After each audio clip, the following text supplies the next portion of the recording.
Welcome to the podcast of Clearview Church. We believe seeing Jesus changes everything and everyone. We hope you enjoy this week's message. Last week, I started a 3-part series on the dusty Old Testament book of Ecclesiastes, and I may have shared my very real, not at all hyperbolic anxiety that this is going to take a season of blessing and growth for our church and just destroy the whole thing. I led a Bible study on this in college, and as I told you last week, managed to grow the group attending that Bible study from 50 to about 5 of us. And I was curious how week 1 hit you, and if you'd be back. And our older daughter Emma has just gone into middle school, and so she's not upstairs in Kids View every Sunday. Some Sundays she's down here. Preaching to my daughter is a new thing for me, and I'm still getting used to it, but she's making it easy. She came and found me in the lobby right after church last week and goes, "Well, that was totally depressing." Did I mention the middle school part? Yeah, that's happening.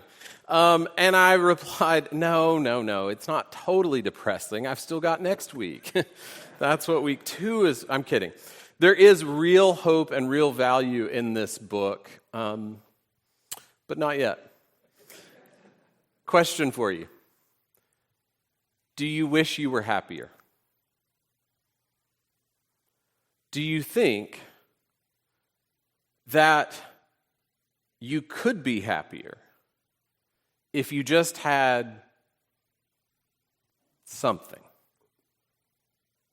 All around us, we see the good life, right? Celebrities, billionaires, advertisements, influencers, happy, shiny friends on social media. And we think, no matter how resilient we are against this thought, we think all these people with the good life have something I'm lacking. They have more than me. And so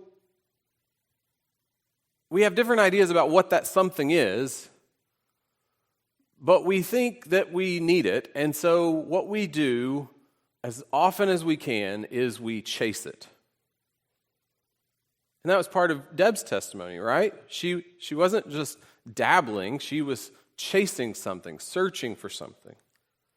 And I think it's baked into our DNA as Americans, right? The Declaration talks about the foundational rights of life, liberty, and what? The pursuit of happiness. And boy, do we pursue it. That's the idea, right? That you have to hunt it down, you have to track it, you have to chase it, you have to pursue it. But what's the implication? If you're pursuing something, it implies that you don't currently have it, or at least you don't have enough of it. And this is where the book of Ecclesiastes meets us. We all want to be happier, and we all think we could be if we had more of something. Have you heard this quote from Lynn Twist? She says, "For me, and for many of us, our first waking thought of the day is, I didn't get enough sleep. And the next one is, I don't have enough time. And whether true or not, that thought of not enough occurs to us automatically. Before we even think to question or examine it, we spend most of the hours and the days of our lives hearing, explaining, complaining, or worrying about what we don't have enough of. Before we even sit up in bed, before our feet touch the floor, we're already inadequate. Already behind, already losing, already lacking something, and by the time we go to bed at night, our minds are racing with a litany of what we didn't get or didn't get done that day." Anybody relate? Don't throw out your shoulders, right? Yeah. I think she's right. All too often, the soundtrack in our heads is one of lack. Brene Brown has turned this into a dozen books, She talks about it as the scarcity mindset, that the persistent thread through all of our thoughts, whether about one area of our life or another, is this idea of not enough. I'm not good enough. I'm not smart enough. I'm not rich enough. We wish we had more. We wish we were more. We wish we got more done. But that just raises another problem. The first problem, of course, is that we're convinced that there's something we're missing. But the second problem is we don't have enough time and resources to go find it. Isn't that frustrating? You know, we've all heard Bono sing about searching high and low before he belts out, "But I still haven't found what I'm looking for." And I think, dude, if I had your schedule, if I had the amount of money and free time that you have, I'd have found it by now. So that's kind of where we're at, right? We want to chase happiness, and we do, but mostly we don't have time. We have to work and pick up the kids and go see the dentist. Real life gets in the way all the time, and I think a lot of us think that there's something out there that really would make us much happier if only our life were different and we had the chance, the time, the resources, the opportunity to really go for it. Well, in that search for that something, Bono, as much money and free time as he has, only wishes he were Kohelet. Last week, we talked about a few important questions that set the stage for Ecclesiastes, and we introduced you to 2 Hebrew words that really are worth knowing. This is the first one, Kohelet. Do we have that? Yeah. That is the title, the description that's given for the author of this book. Sometimes it's spelled with an H, sometimes it's not. And it's not a name so much as it is a title. It means the preacher or the sage or the philosopher, the one who gathers people around and says, "I've got something to share, listen." And we described Kohelet as a philosopher, asking a ton of questions, more concerned about the questions than the answers, and as a comedian who can take the absurdity of life and make it painfully unavoidable, and for lack of a better idea, we described him as emo. He's definitely smoking a cigarette, dressed all in black, and he has an alternate take on everything, right? This contrarian viewpoint. And what he talked about is that in everything in life, no matter how good it is, in everything in life, there is an unavoidable amount of hevel. And that's the other Hebrew word that's good to know for this book. Hevel. And again, sometimes it's spelled with a B, sometimes it's not. These Hebrew people just want to be confusing. That's all I know. That's his take on life, is hevel, everything is hevel, utterly hevel. And you're like, okay, what does hevel mean? Well, it means a lot of things, right? It means that it can mean meaningless or futile. It can mean mysterious or enigmatic. It can mean absurd. That's a really good way. No matter how good life is, it's still maddening. It's still absurd. It's related to this idea of vapor, right? Like this mist, that there's something about life that just when you think you've got it pinned down, it dissipates, it disappears, it escapes, it refuses to be conquered. And we talked about it in terms of hevel is this idea that no matter how good life is, it's not all we want it to be or all we can imagine it to be. There's a crack, if you will, in everything. Life is good and it's meaningless and it's futile and it's absurd and it's kind of like a vapor. And we talked about how that piercing honesty is so needed in our happy, shiny world that doesn't let us tell the whole story very often, because when you admit that, well, that's how the light gets in, right? Because all of a sudden we're not the only ones. And so for today, here's what you need to understand. Even more than Bono, Kohelet had unlimited opportunity to chase the good life, to go after happiness at full speed. He was a king with unlimited power. He had a palace full of gold. He had servants to handle the grunt work. He had teachers and experts at the ready. And the book of Ecclesiastes is the sum of his findings. And what did he find? Or another way to think about it is, if you had no limits on your pursuit of the good life, if you never had to pick up the kids or go to work or go see the dentist, if you had unlimited opportunity to chase the good life, what would you find? Kohelet's class is now in session. All right, so let's think about our options. You have unlimited opportunity to pursue happiness. What could you do? What could you try? Well, all right. First of all, What if you became an expert on everything? Like, what if you made sure that there was never a situation you weren't prepared for, never a situation that you weren't the smartest person in the room? What if you were smart enough? Because knowledge is power, right? So you could pursue education, right? And that's the story we tell, right? That if you want to climb the ladder of success, you study hard, right? And if you want to guarantee future success, get a degree. And we learn, if we're honest, we learn for the joy of learning, yes, and also because we want a good life, right? We want to get ahead. Or maybe, to be more honest, because we're afraid of being left behind. So that's what Kohelet chases after first too. Here's what he says, chapter 1, verse 12. I, the teacher, I, Kohelet, was king over Israel in Jerusalem. I applied my mind to study and to explore by wisdom all that is done under the heavens. That seems like a lot. Here's what he concludes. What a heavy burden God has laid on mankind. I have seen all the things that are done under the sun. All of them are meaningless. Hevel, a chasing after the wind. Then verse 16.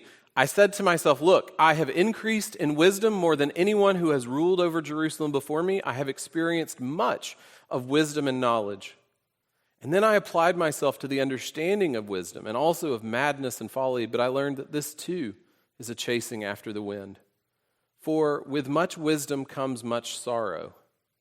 The more knowledge, the more grief. Kohelet set out to learn everything there is to know, and he got really, really sad. In our world today, we would use the term overexposure, right? We need to learn, but also, isn't part of our problem that we just know too much? That we see and hear too much? We know too much about the horrors of the world. Every act of violence, war, fire, famine, and flood is broadcast before our eyes 24/7. The world is more connected than ever, and that means we are connected to so much suffering.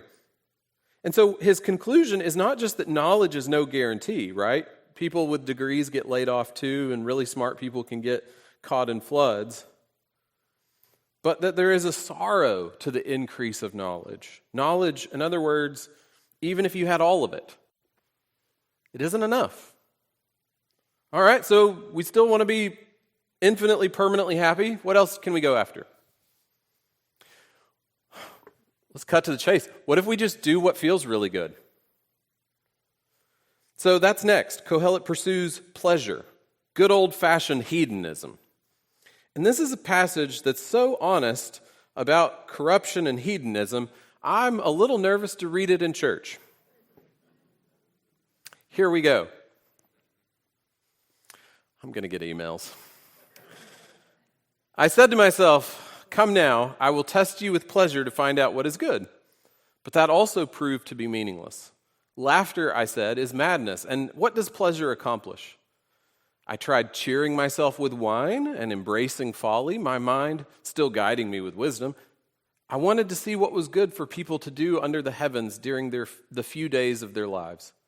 I undertook great projects. I built houses for myself and planted vineyards. I made gardens and parks and planted all kinds of fruit trees in them. I made reservoirs to water groves of flourishing trees. I bought male and female slaves and had other slaves who were born in my house. I also owned more herds and flocks than anyone in Jerusalem before me. I amassed silver and gold for myself and the treasure of kings and provinces. I acquired male and female singers and a harem as well. The delights of a man's heart. Oh, we all need to take a bath after that, don't we? I became greater by far than anyone in Jerusalem before me. In all this, my wisdom stayed with me. Maybe. I denied myself nothing my eyes desired. I refused my heart no pleasure. My heart took delight in all my labor, and this was the reward for all my toil. Yet when I surveyed all that my hands had done and what I had toiled to achieve, everything was meaningless. A chasing after the wind, nothing was gained under the sun. Here's what that's showing. All the little hobbies that we have, the things we dabble in to sort of take the edge off of life, he pursues them to a grotesque degree. At the end of a hard day, you like to sit down and watch a sitcom. He says he laughed to the point of madness. Maybe after a hard day, we have a glass of wine. He did that too. Maybe you like to distract yourself by having a little project. He built mansions. Do you like to putter around the garden? He planted whole vineyards and parks and groves and orchards of fruit trees. Maybe the thing that helps you feel a little bit better is a little bit of retail therapy. He amasses gold and silver and even purchases human beings as slaves. Maybe you have a secret porn habit.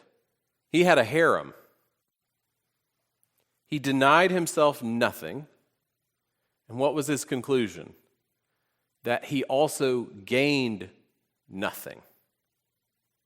He did what felt good, and at the bottom of the bottle and the end of the Netflix queue, he just felt gross. Okay? But we want to be infinitely happy. Let's keep going. What else can we try? What if you just pour yourself into work? That's going to work, right? Workaholism and perfectionism, compared to gluttony and adultery and the things that he just described, those generally get a pass today, right? Those are sins or failures for which you might get a raise and a pat on the back. And of course, you understand as well as I do that we work not just for a paycheck, but for an identity. What's the first question you ask when you meet someone? What do you do? Tell me who you are and what your worth is. He's already said that every work that you do is tiring, it's wearisome, but he goes further in chapter 2. Verse 18, he says, I hated all the things I had toiled for under the sun, because I must leave them to the one who comes after me. It's funny to me. I have poured over all my toilsome labor. Leave all that they own to another who has not toiled for it. This too is meaningless and a great misfortune. What do people get for all the toil and anxious striving with which they labor under the sun?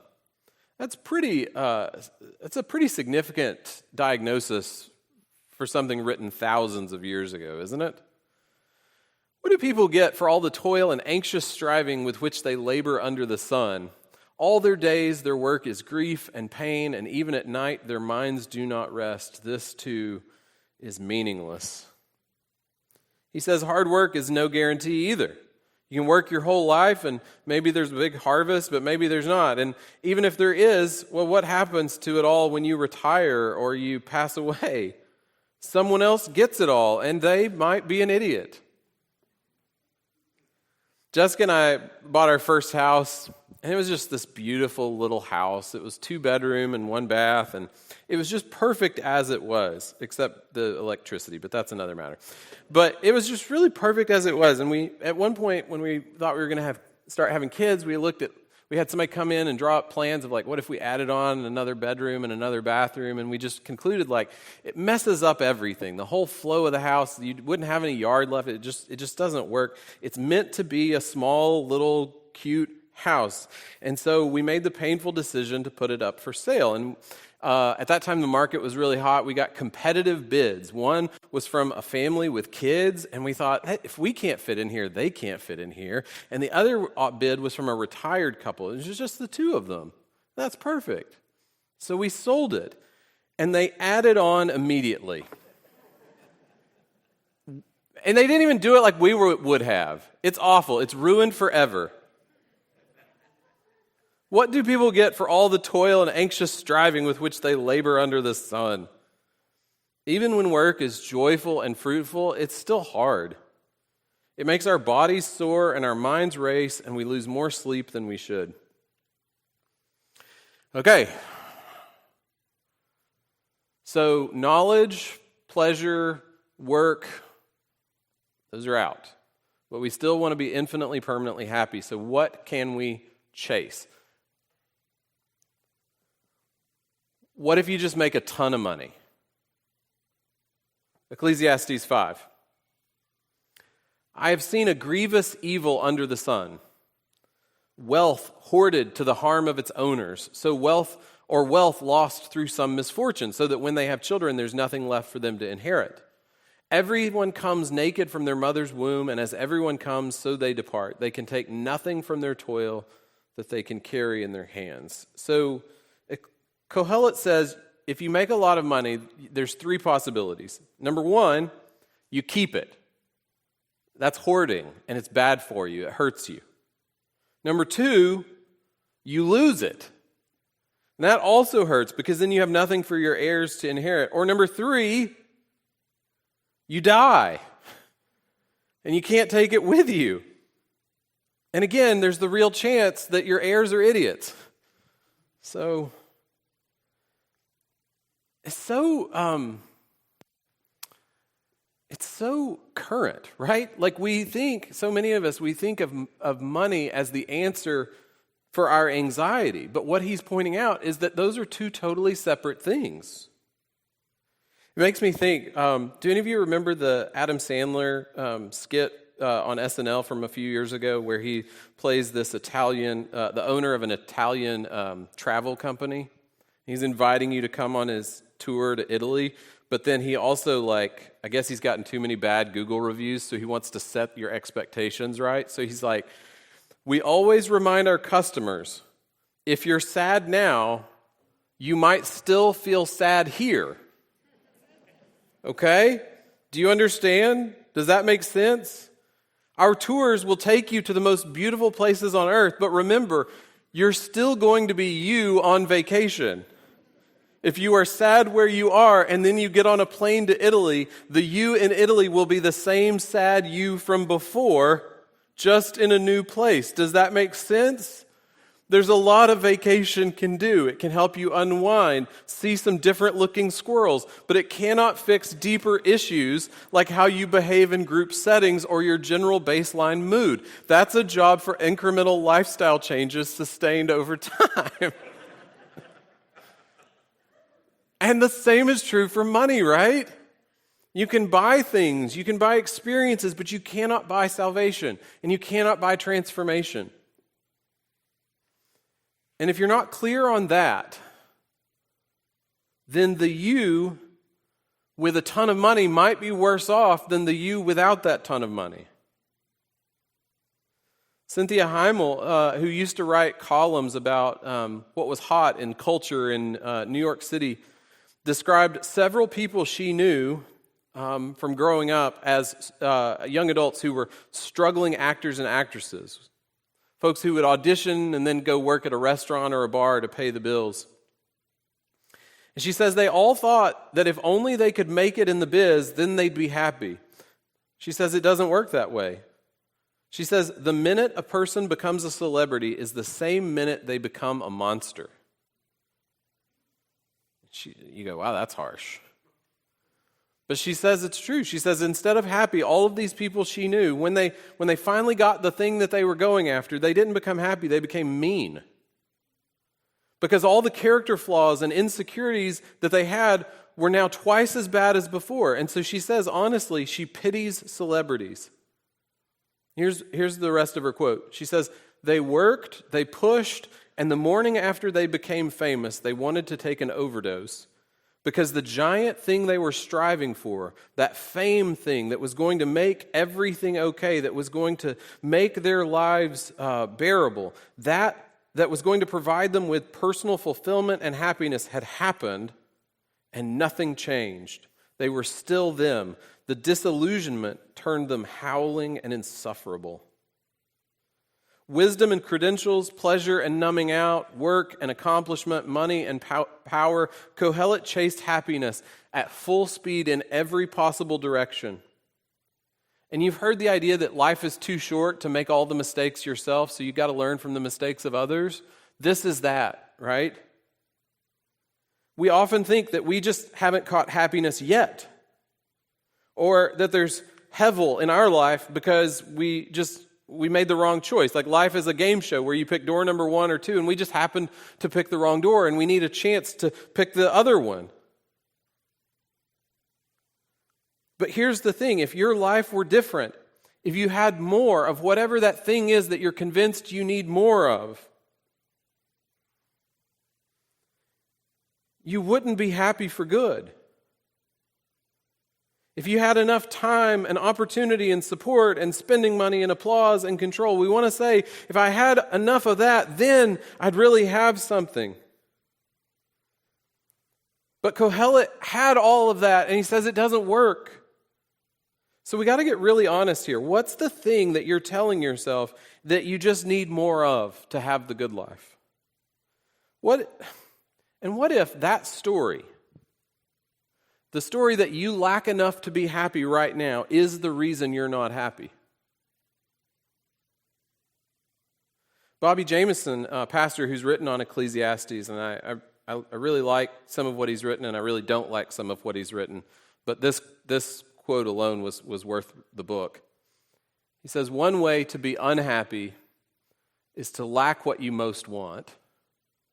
Another is to get all you could possibly want and discover that everything is never enough. Everything is never enough. Learn from Kohelet.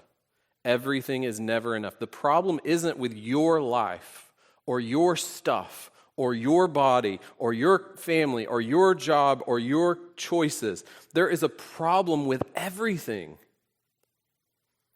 And Kohelet's picture for this, his summary of this, the summary of the problem with everything, you heard it over and over again. He says it a total of 9 times throughout the book. His picture for this is that trying to find happiness in the stuff of this earth is like chasing the wind. Chasing the wind. Let me explain this to you really clearly. What is wind? It's the one thing that you can chase but never catch. And even if you caught it, you'd still have nothing. That's the picture. It's futility. It's a picture of lack, of scarcity, of not enough. Money, power, fame, achievement, letters after your name, they will never, ever be enough. You can chase them, but not have them. And even if you do, your arms will still be empty. So chase them all you like. You may become an intellectual snob, a disgusting glutton, an insufferable workaholic, or a monster of a celebrity. But you will not become what you most want. Satisfied. Just like in the Garden of Eden, these pursuits present as really tempting fruit to bite. And plenty of folks have spent their whole lives eating them, but not one of them has ever been filled. Not one has ever said, there, that's it, I've had enough.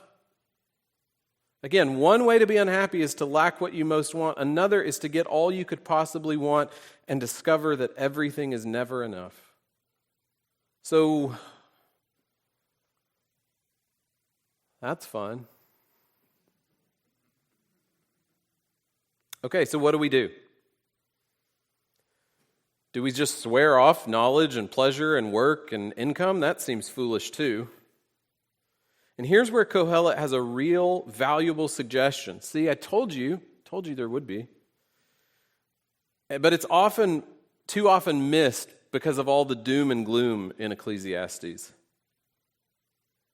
You know what you can't catch no matter how hard you chase it? Wind. But you know what you can feel gently on your face the second you quit running? Wind. So what is real wisdom? Kohelet says real wisdom is to stop chasing. To stop and enjoy. And so as he's beating this drum of doom and gloom, he also has this other thing going on. And at the same time, Ethan told me the word is syncopation. At the same time, he beats this drum of, you got to stop and enjoy. It's never going to be enough, but you got to stop and enjoy it. It's never going to be perfect, but you got to stop and enjoy it. Ecclesiastes 2. A person can do nothing better than to eat and drink and find satisfaction in their own toil. This, too, I see, is from the hand of God. For without him, who can eat or find enjoyment? To the person who pleases him, God gives wisdom, knowledge, and what? Happiness. Without God, there's no satisfaction, but relying on God, yes, wisdom and knowledge and happiness are all gifts available to us. And what's better, he says, than to lean back at the table, to eat, to drink, to laugh? What's better than to close your laptop or your barn door at the end of the day and feel satisfaction and say, I really did something today? Ecclesiastes 3, I know that there is nothing better for people than to be happy and to do good while they live, that each of them may eat and drink and find satisfaction in all their toil. This is the gift of God. A little bit later, so I saw there is nothing better for a person than to enjoy their work, because that is their lot. It'll never be enough. It'll never define you, but there's nothing better than to enjoy it. Chapter 5. This is what I have observed to be good, that it is appropriate for a person to eat, to drink, and to find satisfaction in their toilsome labor under the sun during the few days of life God has given them, for this is their lot. Moreover, when God gives someone wealth and possessions and the ability to enjoy them, to accept their lot and be happy in their toil, this is a gift of God. Chapter 8, so I commend the enjoyment of life, because there is nothing better for a person under the sun than to eat and drink and be glad, and then joy will accompany them in their toil all the days of the life God has given them under the sun. When you need something to be your all in all, to define you forever, you can't really enjoy it. But if you don't need it to be anything more than food and drink, boy, it's enjoyable. If you don't need your work to be anything more than work, boy, it can be enjoyable. Chapter 9, go, eat your food with gladness and drink your wine with a joyful heart, for God has already approved what you do. Always be clothed in white and always anoint your head with oil. Enjoy life with your wife, whom you love, all the days of this meaningless life. Okay, he's not writing for a Hallmark, okay? Can you imagine?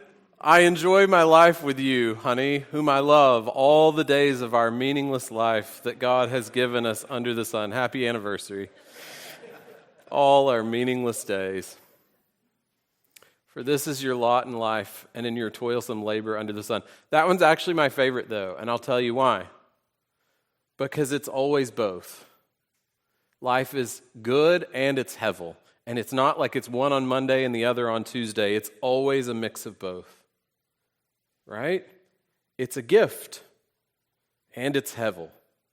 The work that gives you a living wage isn't enough to give you an identity. The work that gives you blisters and headaches also thrills you at times, makes you feel lucky that you're the one who gets to do it. So Kohelet beats this two-part drum. Don't chase the wind, but enjoy the breeze. Don't chase the wind, but enjoy the breeze. What you cannot catch, you can feel. What you cannot own or control, you can experience. What will only disappoint you as a false god is a really good reason to give thanks to the real one. Amen? Maybe think about it this way. Life, the stuff of this world, it is gift, not gain. It is gift. Riches, knowledge, pleasure, we can't build our lives on any of them. And Ecclesiastes invites us to see these things not as ultimate good, but as gifts anyway. There's nothing to be gained in chasing after them with all your might, because everything is not enough, right? There's a problem with everything.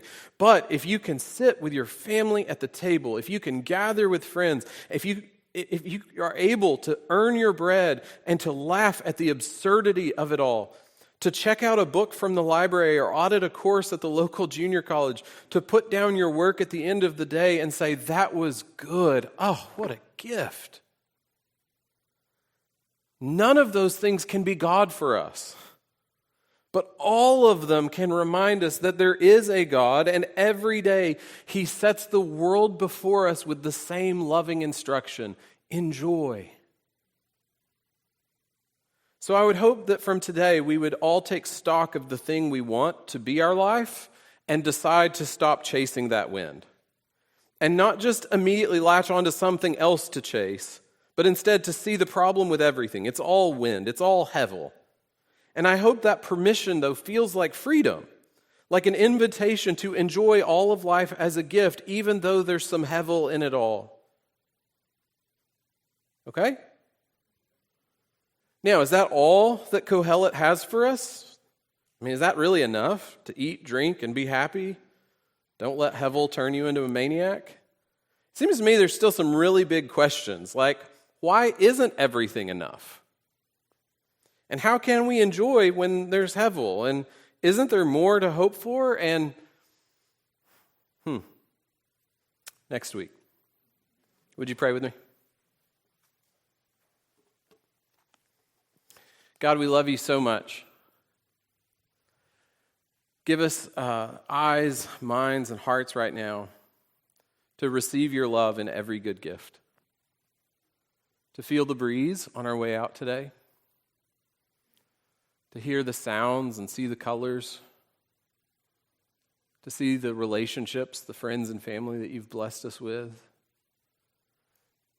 To taste the food that we eat. To rest. To work. To believe that you have created all of it and given it all to us with the simple command to enjoy. Because you are love. Father, we won't be able for very long to tune out the reality that there's sin and chaos and hevel. There's a crack in everything. Sometimes we're most acutely aware of that in the things that matter most to us. For a lot of us right now, there's a crack in our spiritual life. Crack in our marriage, crack in our finances. We need your help, God. Guide us to dwell not on that, but upon your light shining through. For you are good, and your love endures forever. We pray in Jesus' name, and together we say, amen. Thanks for listening. If this was meaningful to you, subscribe. Find out more about us at clearview.church, or, best of all, join us in person. We worship Sundays at 10 a.m. on the campus of LSU Shreveport.